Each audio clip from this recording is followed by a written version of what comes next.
Kita lanjutkan membahas surah-surah pendek dalam juz Amma.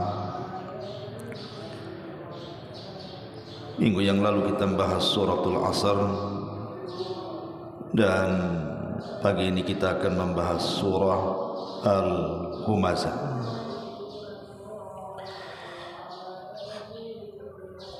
Surah Al-Humazah ini turun setelah surah Al-Qiyamah, dan surat ini kemudian disusul setelahnya dengan surah Al-Mursalah. Dan secara tartib Al-Quran jatuh setelah suratul Asr.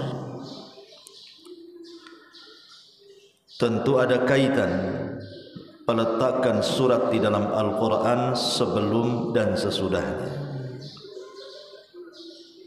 karena Allah Subhanahu wa ta'ala tidak meletakkan begitu saja setiap surat-surat di dalam Al-Quran ini. Lalu kapan Al-Quran ini disusun sebenarnya? Bukankah surat yang pertama kali turun itu adalah suratul Alaq? Harusnya kalau kita melihat tartib dari turunnya Al-Quran dari zaman Nabi SAW setelah Fatihah itu bukan Al-Baqarah, tetapi setelah Al-Fatihah itu adalah surah Al-Alaq, kan begitu? Karena surah yang pertama turun suratul Alaq.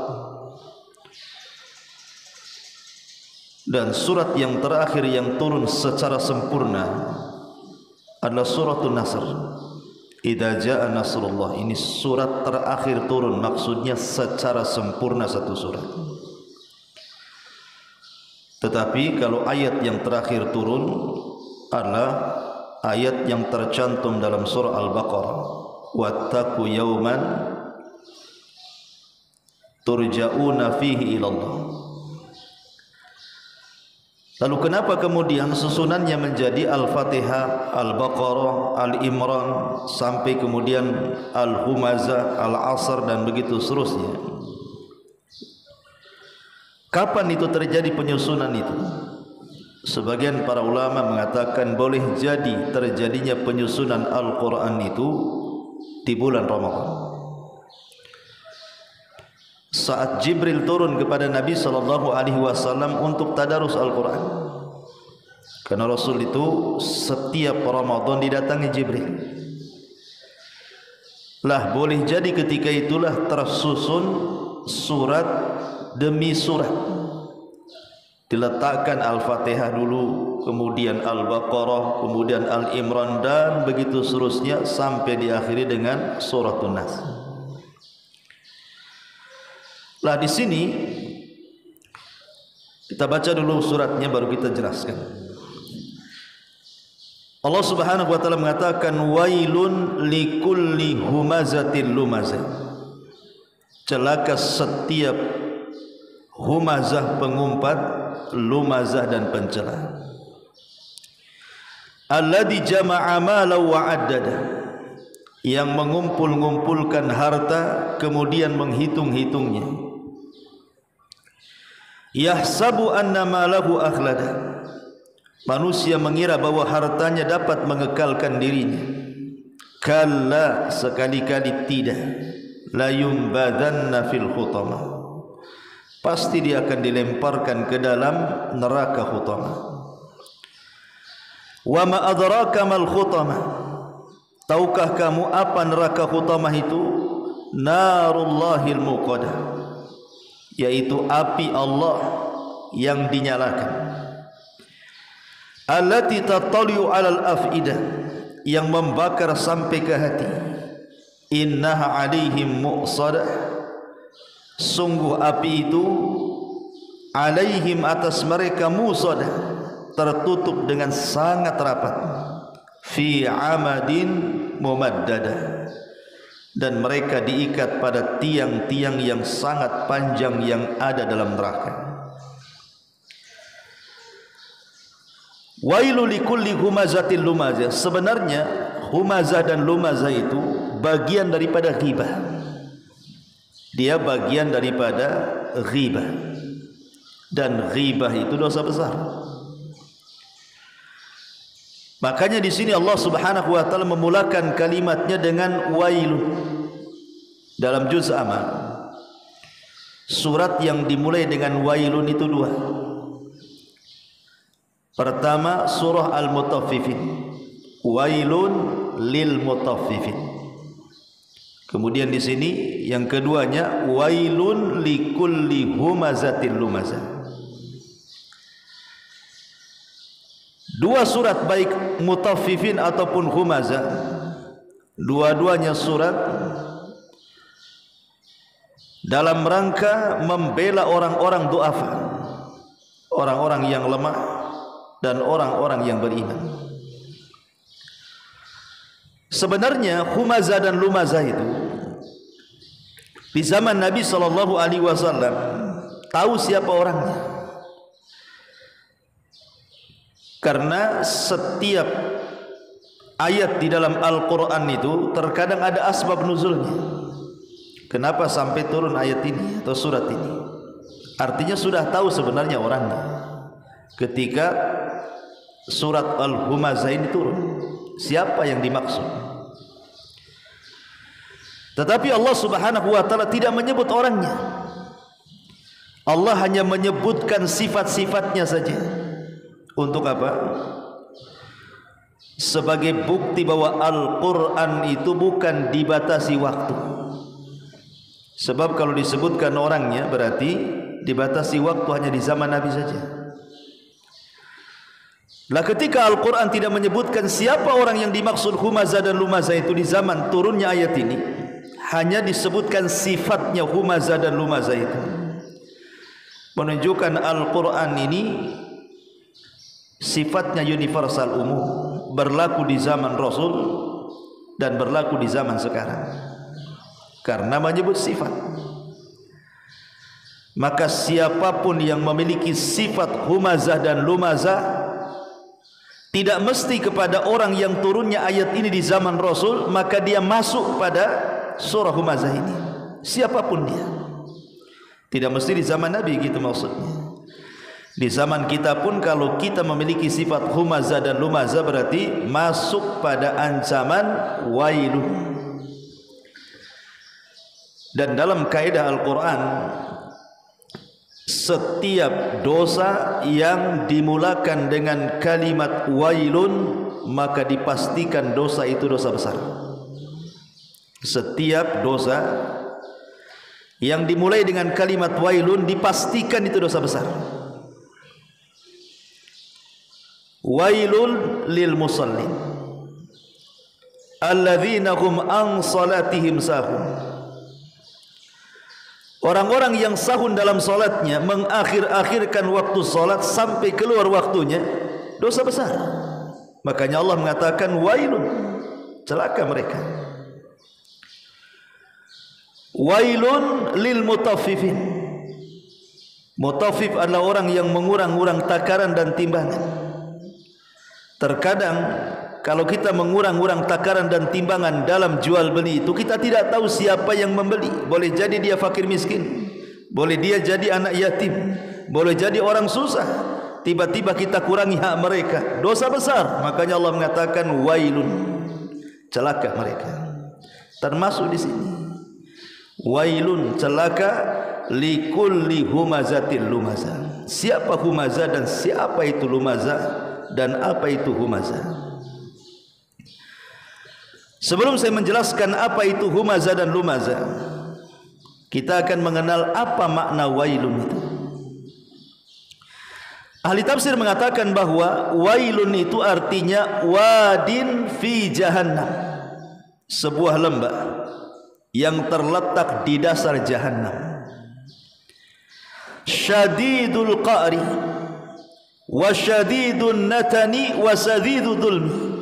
Sangat dalam, sangat gelap, dan sangat busuk karena seluruh darah dan nanah penduduk neraka masuk pada lembah itu.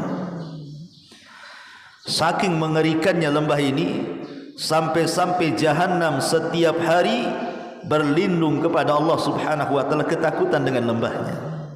Itulah disebut wailun namanya, sebuah lembah di dalam jahanam. Wailun, untuk siapa wail ini? Lembah di neraka jahanam ini untuk siapa? Likulli humazatin lumazah, untuk setiap yang humazah dan lumazah. Apa humazah, apa lumazah? Humazah itu adalah mengejek manusia dengan perbuatan. Umpamanya ada orang yang pincang, antum tiru-tiru pula pincang-pincangan. Kan ada orang kayak gitu tuh. Nengok tuh ada orang pincang, kita nirukan dia pula. Itu namanya humazah. Meniru-niru orang, tetapi dalam rangka celaan, menghina dan mengejek, gitu maksudnya. Ataupun dengan cara mencela, seperti yang sudah saya contohkan. Ada orang gemuk dibilang drum, ada orang kulus dibilang lidi, ada orang yang matanya mungkin buta sebelah dibilang dajjal. Gitu ya. Itu humazah, mengejek namanya, dan itu bagian daripada ghibah. Ataupun lumazah. Lumazah itu dengan lisan dia, kalau humazah dengan perbuatannya, tapi sama-sama mengejek dengan ghibah. Tidak boleh, karena isyarat sendiri bagian daripada ghibah. Ghibah itu tidak mesti ucapan. Seperti mamanya Aisyah radhiyallahu anha pernah mengisyaratkan kepada Safiyah madunya. Dia tidak suka dengan Safiyah karena Safiyah itu cantik orangnya, sehingga cemburu dia. Kemudian dia mengatakan di hadapan Nabi sallallahu alaihi wasallam, "Ya Rasulullah, hasbuka an Safiyata kadza wa kadza." Rasul, cukuplah Safiyah ini begini. Aisyah tidak ngomong, cuman Aisyah mengisyaratkan dengan tangannya, Safiyah itu begini. Maksudnya apa? Safiyah itu pendek, aku tinggi, gitu maksudnya. Tetapi mengejek kalimat itu. Aisyah ingin merendahkan Safiyah dengan mengatakan, Safiyah itu pendek orangnya, aku loh tinggi, gitu maksudnya.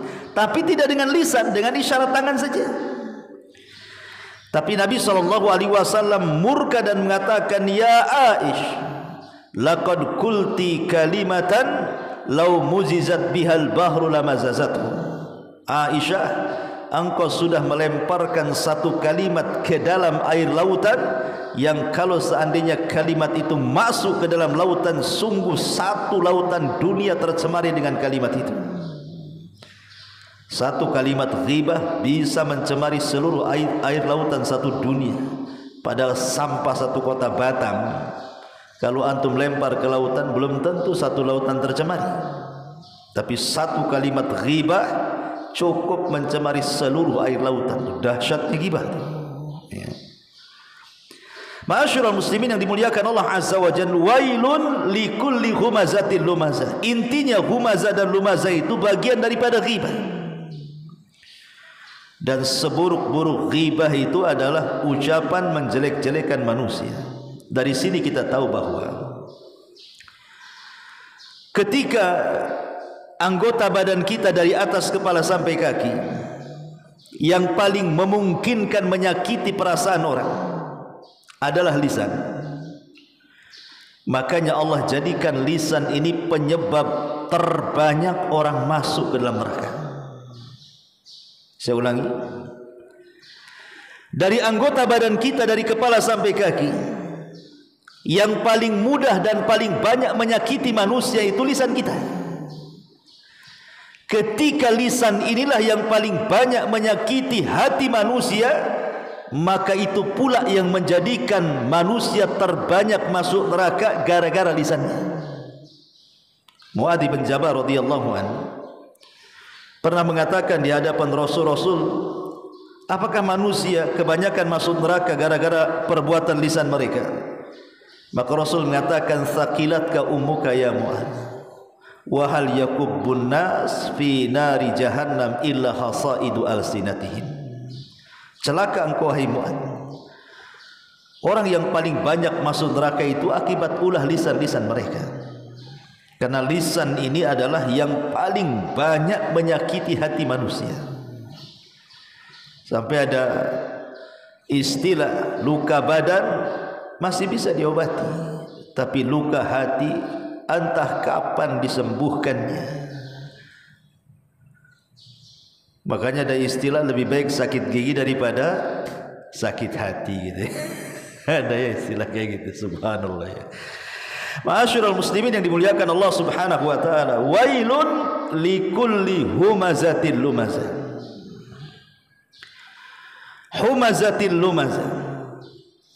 Humazah saya katakan mencela manusia dengan perbuatan, kalau lumazah mencela manusia dengan lisan. Di sana ada lamzun, lamzun itu dengan kedipan. Lah ketika kemudian kita membahas suratul Asr, dalam suratul Asr itu kan manusia itu dalam kondisi rugi. Semua manusia itu lafi khusrin. Semua manusia itu di atas kerugian. Dan hanya orang-orang yang keluar dari kerugian ini, mereka lah orang-orang yang beriman, kemudian beramal saleh, kemudian lisannya mengajak manusia ke dalam kebenaran, dan lisannya mengajak manusia ke dalam kesabaran. Kalau seandainya orang tidak melakukan 4 perkara ini, maka dia pasti di atas kerugian. Lah di antara manusia yang paling rugi adalah likulli humazatin lumazah. Karena orang yang paling beruntung itu yang badannya digunakan untuk apa? Beramal soleh, dan lisannya untuk mengajak manusia ke dalam kebaikan. Tetapi humazah dan lumazah ini justru badannya digunakan untuk menjelek-jelekan manusia, lisannya pula juga digunakan untuk menjelek-jelekan manusia. Makanya surah humazah jatuh setelah suratul Asr, untuk menunjukkan bahwa inilah orang yang rugi ini, humazah dan lumazah ini. Dan di zaman Nabi SAW, humazah dan lumazah itu adalah mereka orang-orang yang memiliki harta banyak, orang-orang kaya sekelas Abu Jahal, Abi Sufyan, Umayyah, Al-Walid, orang-orang kaya di zaman itu. Mereka lah yang merendah-rendahkan kaum muslimin di zaman Nabi SAW periode Mekah. Karena rata-rata di zaman periode Mekah itu kan yang masuk Islam kan orang-orang lemah. Bilal, Zunairah, Khabbab bin Arad, budak-budak yang miskin. Sehingga mereka kemudian mencelanya karena posisi Abu Jahal CS ini merasa mereka orang kaya, terhormat. Sementara kaum muslimin yang lemah-lemah itu mereka orang-orang susah. Makanya mereka mengejek orang-orang yang beriman di zaman itu dengan kekayaan mereka, merasa paling terhormat sehingga merendahkan orang lain.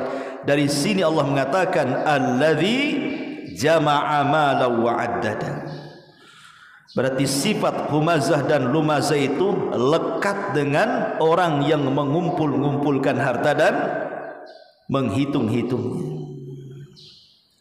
Dan dari sini ada kaidah bahwa harta itu kalau tidak dikelola dengan baik, maka akan menjadi rahasia bejatnya manusia. Harta kalau dipegang orang jahat, maka harta itu akan jadi jahat. Tapi harta itu kalau dipegang orang baik, maka akan jadi baik. Makanya Rasul mengatakan malun saleh li rajulin saleh. Harta yang baik itu kalau dipegang orang baik. Maknanya harta itu akan jadi jahat kalau yang memegang orang jahat. Dari sini kita tahu bahwa mal sirru tughyan. Harta itu rahasia bejatnya orang. Alladzi jama'a malan wa 'addada. Apa maknanya jama'a malan wa 'addada, dan apa itu mal?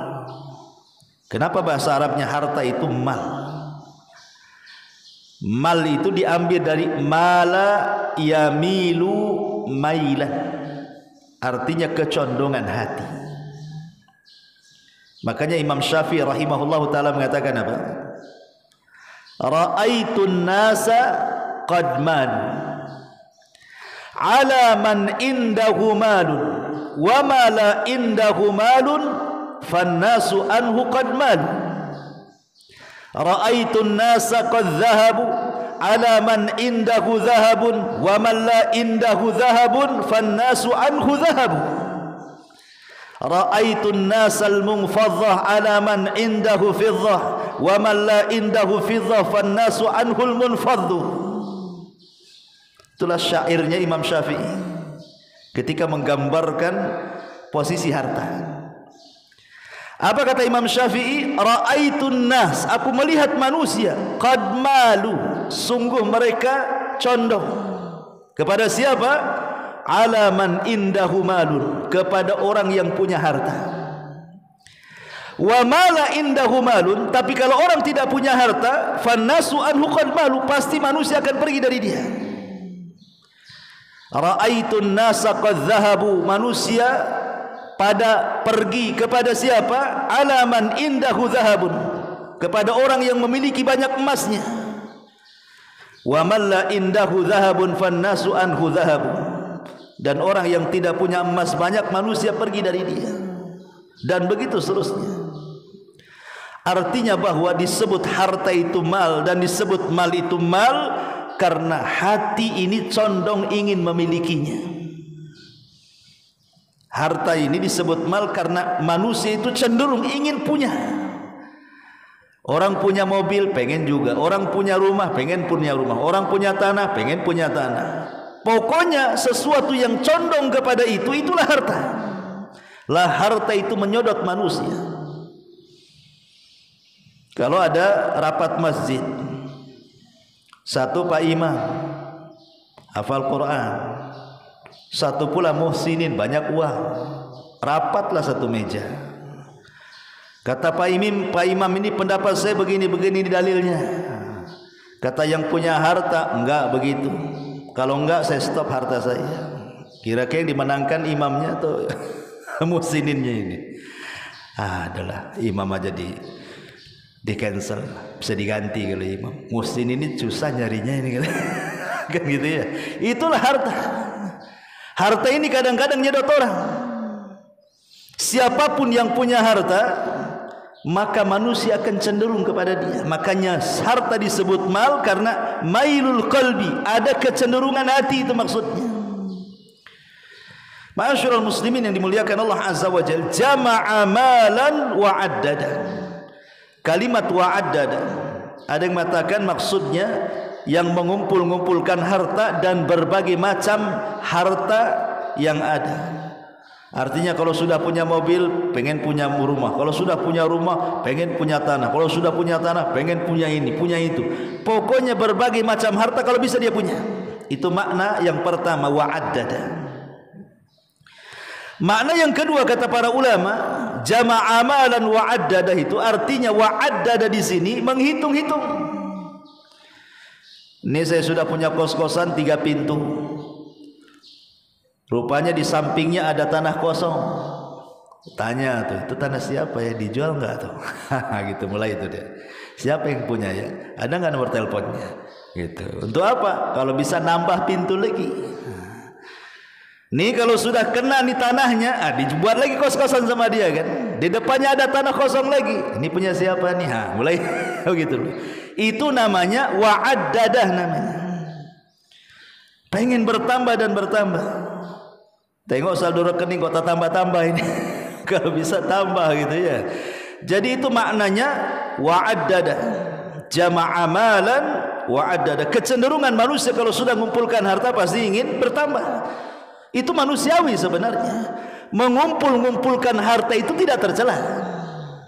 Tidak tercela sama sekali. Al-asyaratul mubasyiruna bil jannah, 10 sahabat yang dijanjikan masuk surga itu semua orang kaya. Abu Bakar orang kaya, Utsman orang kaya, Abdurrahman bin Auf orang kaya, semua orang kaya. Tidak ada orang miskin, hanya Ali saja yang kurang. Tapi rata-rata al-asyaratul mubasyiruna bil jannah itu agniya, semua orang kaya. Lalu kapan jama'a mala wa addada ini menjadi tercela? Ketika menimbulkan humazatun lumazah.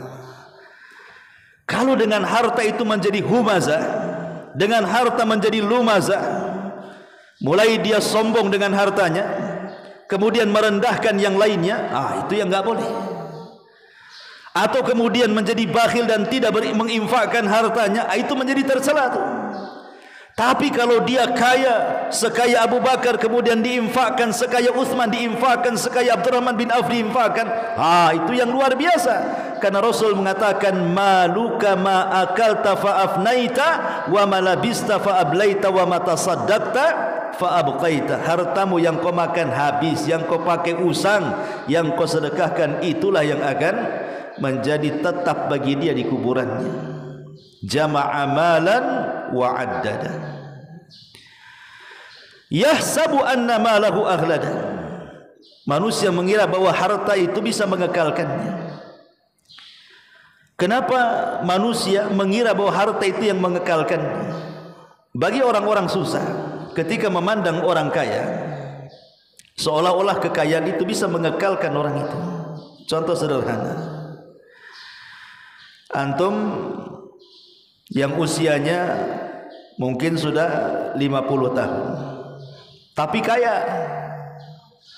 Dengan kekayaannya antum bisa sauna, bisa merawat gitu ya, minum vitamin, awet muda.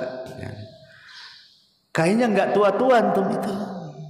Walaupun usianya sudah 50 tahun kan, ada perawatan karena ada uang. Coba orang yang enggak punya uang, hidup di ruli, kerja bangunan, panas-panas, hitam gitu. Itu usia 50 tahun itu udah kaya 80 tahun. Tua itu, awet tua tuh. Ya kan, kita lihatlah perempuan itu usia 40 tahun karena dia punya uang, dia bisa merawat badannya. Ya kayak perawan tinting lah. Tapi perawan-perawan usia 20 tahun, anak orang miskin, hidupnya susah, mukanya itu kayak 40 tahun tuh. Sehingga orang-orang memandang bahwa kok awet muda dia ya. Seolah-olah apa? Hartanya mengekalkan dia. Sebenarnya enggak ada awet muda itu, yang ada awet tua. Enggak ada cerita, itu casing saja muda itu. Yang namanya usia itu tidak bisa dibohongi. Maknanya sudah dekat ajalnya. Ini makna akhlada. Ini satu penafsiran. Penafsiran yang kedua, maksudnya yahsabu anna malahu akhlada itu maksudnya orang-orang kaya itu mereka khawatir kalau seandainya kekayaannya hilang, tidak kekal lagi penghormatan manusia kepada dia. Kalau kekayaannya hilang, manusia sudah mulai meremehkan dan merendahkan dirinya. Takut dia. Dari situlah terlahir kebakhilan. Bakhil jadinya. Nanti kalau saya infakkan habis harta, nanti saya miskin kayak dia, nanti enggak dihormati orang, alah bahaya saya. Sehingga seolah-olah harta itu bisa mengekalkan kehormatannya. Kalau dia kaya dipuji orang terus, kalau dia kaya dihormati orang terus, dimuliakan orang terus. Tidak, kemuliaan itu bukan di mata manusia. Kemuliaan itu walillahi izzatu jami'a. Kemuliaan itu milik Allah. Siapapun yang diangkat Allah tidak mungkin direndahkan. Tapi siapapun yang direndahkan Allah tidak ada yang bisa mengangkat dia. Nabi SAW di permulaan dakwahnya dihina manusia, dikatakan tukang sihir, dikatakan pendusta, dikatakan majnun, orang gila, dikatakan perangkai syair, macam-macam. Itu di awal dakwahnya. Tapi kemuliaan milik Allah. Sekejap saja Rasul hijrah ke Madinah, kemudian menyerang balik kota Mekah, Fathu Mekah, dimuliakan manusia. Siapapun yang dimuliakan Allah tidak ada mungkin direndahkan. Tapi sebaliknya, siapa yang direndahkan Allah pasti tidak ada yang bisa mengangkat dia sampai kiamat dibangkitkan. Yahsabu anna malahu akhlada. Kalla la yumbadhanna fil khutama. Yumbadhanna itu diambil dari an-nabdhu. Nabdhu itu kalau antum ambil jeruk, kemudian antum kupas, kulitnya kan antum nggak makan, pasti antum lempar. Yang antum makan kan isinya saja. Atau antum makan pisang, pasti yang antum makan ya pisangnya, kulitnya antum lempar ke tong sampah. Melempar kulit ke tong sampah itu disebut nabdhun namanya. Nabdhun itu melempar sesuatu yang hina. Dalam bahasa Arab disebut nabdhun. Kenapa demikian? Inilah hukuman orang-orang yang merasa tinggi di hadapan Allah, Allah hinakan kelak pada hari kiamat. Kan orang-orang kaya, maksudnya kaya yang humazah dan lumazah itu, mereka sombong di dunia. Makanya al-jaza min jinsil amal. Balasan itu disesuaikan dengan amalannya. Ketika di dunia mereka sombong, naudzubillah, maka di akhirat mereka la yumbadzanna. Mereka dilempar seolah-olah dihinakan oleh Allah Azza wa Jalla. Kepada siapa? Kepada apa? Fil khutamah, ke dalam neraka khutamah. Disebut khutamah itu karena yakhtim ba'duhu ba'dha, saling menerkam satu dengan yang lainnya. Itu disebut khutamah artinya. Wa ma adraka mal khutamah. Tahukah kamu apa itu neraka khutamah? Narullahi muqadah. Api Allah atau azab Allah yang menyala-nyala. Allati tattaliu alal afidah, yang membakar sampai ke dalam hati. Lihat bagaimana hukumannya. Saya ulangi, al jaza min jinsil amal. Balasan itu disesuaikan dengan amalannya. Ketika di dunia dengan kekayaannya dia humazah dan lumazah, mengejek manusia dengan lisannya, dengan gibahnya, sehingga menyakiti hati-hati manusia, maka kelak di hari kiamat ketika diazab, maka nerakanya akan menembus hatinya. Ketika dia di dunia menyakiti hati orang, di akhirat Allah sakiti hatinya dengan api neraka. Itu maksudnya. Disilah namanya al-jaza min jinsil amal namanya. Karena orang yang paling banyak menyakiti itu adalah humazah dan lumazah.